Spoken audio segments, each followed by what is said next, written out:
Mr. Speaker, I rise today to speak about the importance of the U.S. international affairs budget for America's economic prosperity.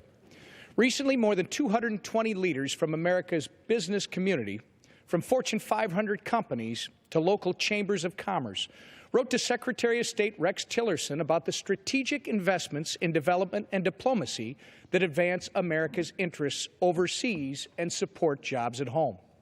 I'm particularly proud that the CEOs of Land O'Lakes and Cargill, two Minnesota-based companies, helped lead this critical effort.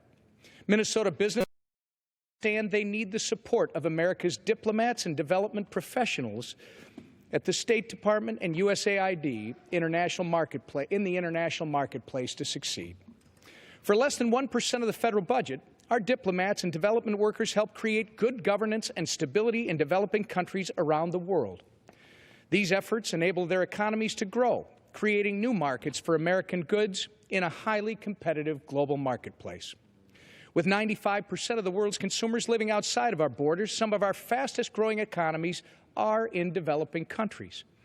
Currently, 41 million American jobs depend on international trade, including 800,000 in the great state of Minnesota. We simply can't afford to disengage from the world. We also know that individuals who experience economic growth and trade with one another prefer peace over conflict. If the United States is to remain an economic powerhouse that continues to create jobs for hardworking Americans here at home, we must invest in our critical development and diplomacy agencies.